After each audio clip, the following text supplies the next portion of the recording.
आइए जानते हैं कावेरी इंजन की शुरुआत कहाँ से हुई। बात 50 के दशक की है। वायुसेना को नए लड़ाकू विमान चाहिए थे। गुटनिरपेक्ष के जनक जवाहर लाल नेहरू चाहते थे कि हम सोवियत रूस या अमेरिका के बजाय अपने ही लड़ाकू विमान बनाएं।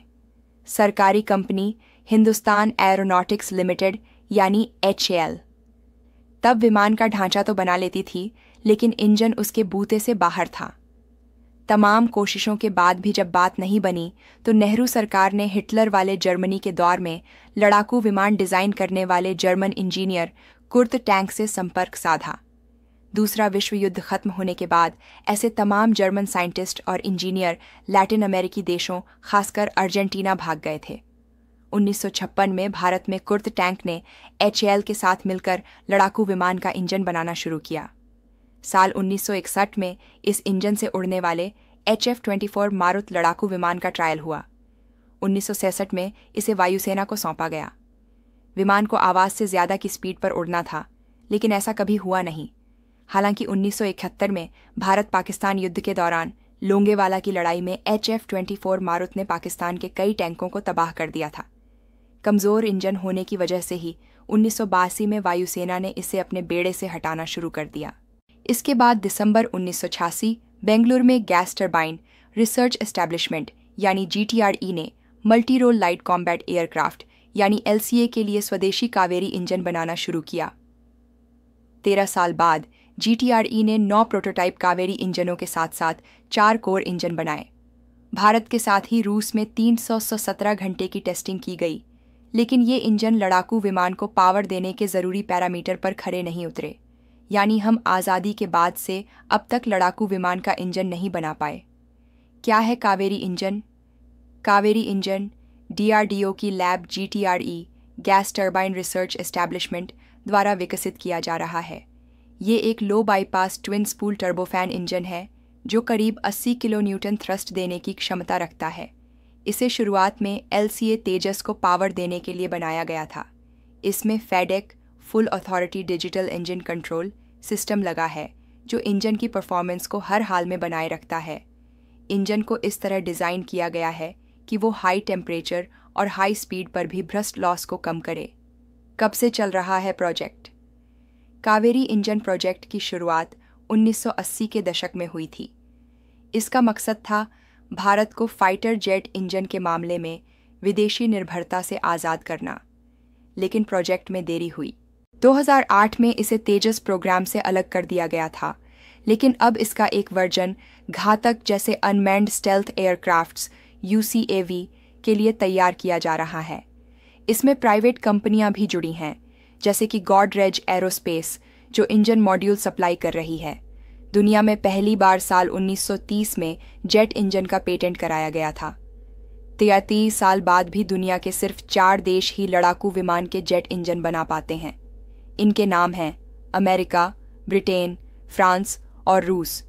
चीन ने कुछ जेट इंजन जरूर बनाए हैं, लेकिन वो भी नकल यानी रिवर्स इंजीनियरिंग करके। आज भी चीन अपने लड़ाकू विमानों के लिए इंजन रूस से लेता है। लड़ाकू विमान का इंजन बनाना कितना पेचीदा है, इसे हम सबसे ज्यादा उड़ान भरने वाले बोइंग 747 जैसे नागरिक विमान के इंजन से समझ सकते हैं। इसके एक इंजन में 40,000 कलपुर्जे होते हैं। यह 1400 डिग्री सेल्सियस तक गर्म हो जाता है। वहीं लोहा पिघलने के लिए 1538 डिग्री सेल्सियस तापमान की जरूरत होती है। ऐसे में इन पुर्जों को काम का बनाए रखना बड़ी चुनौती होती है। DRDO के पूर्व प्रमुख डॉ. S. क्रिस्टोफर के मुताबिक 2 वजहों से यह तकनीक कुछ देशों तक ही सीमित है। अकॉर्डिंग टू जानसाता 2015 आर्टिकल, एक नई किताब में दावा किया गया है कि पीपुल्स रिपब्लिक ऑफ चाइना के संस्थापक माओ त्से-तुंग ने 1962 में भारत पर हमला नेहरू को अपमानित करने के लिए किया था, जो तीसरी दुनिया के नेता के रूप में उभर रहे थे। CIA के पूर्व अधिकारी ब्रूस रिडेल ने अपनी किताब JFK's Forgotten Crisis, Tibet, CIA and Indo China war में लिखा है कि भारत द्वारा फॉरवर्ड पॉलिसी लागू किए जाने से सितंबर 1962 में चीन भड़क गया। रिडेल लिखते हैं कि माओ का ध्यान नेहरू पर था, लेकिन भारत की पराजय माओ के 2 और दुश्मनों निकिता खुर्शचेव और कैनेडी के लिए भी बड़ा धक्का होती। चीन के आक्रमण से जब भारत के पैर उखड़ रहे थे और उसके सैनिक बड़ी संख्या में हताहत हो रहे थे, तो नेहरू ने नवंबर 1962 में कैनेडी को एक पत्र लिखा और कहा कि भारत को चीन के आक्रमण की उफनती लहर को रोकने के लिए परिवहन और लड़ाकू विमानों की जरूरत है। पूर्व प्रधानमंत्री जवाहरलाल नेहरू ने चीन के साथ 1962 के युद्ध के दौरान चीन के तेज होते आक्रमण को रोकने के लिए अमेरिका से मदद मांगी थी और भारत को लड़ाकू विमान मुहैया कराने के लिए तत्कालीन अमेरिकी राष्ट्रपति जॉन कैनेडी को पत्र लिखा था। उन्होंने लिखा था कि हमारे और हमारे मित्रों की ओर से काफ़ी कोशिशों की ज़रूरत होगी। रिडेल लिखते हैं कि नेहरू ने इसके तुरंत बाद एक और पत्र कैनेडी को लिखा। नेहरू ने एक प्रकार से घबराहट भरी हालत में यह दूसरा पत्र लिखा, जिसे अमेरिका में तत्कालीन भारतीय राजदूत बी के नेहरू ने 19 नवंबर को खुद कैनेडी को सौंपा। जनरल इलेक्ट्रिक का GE F414 मौजूदा तेजस में लगे GE F404 का एडवांस वर्जन है। यह इंजन आधुनिक अमेरिकी लड़ाकू विमान FA-18 हॉर्नेट में भी लगा है। इसका इस्तेमाल अमेरिकी नेवी करती है। भारत तेजस के अगले वर्जन तेजस मार्क II में GE F414 इंजन लगाएगा। रिपोर्टर्स के मुताबिक अमेरिका डील के तहत 80% टेक्नोलॉजी ट्रांसफर करने को तैयार है।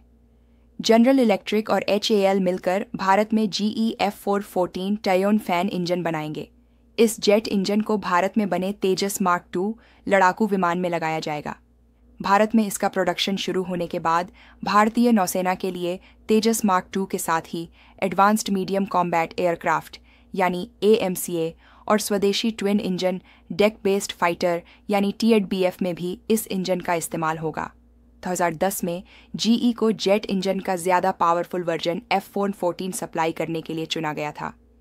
GE पहले ही तेजस लड़ाकू विमान के लिए हमें F404 इंजन की सप्लाई करती है। अब तक 83 तेजस लड़ाकू विमान में F404 इंजन का इस्तेमाल हो रहा है। Thank you for watching. Subscribe for more.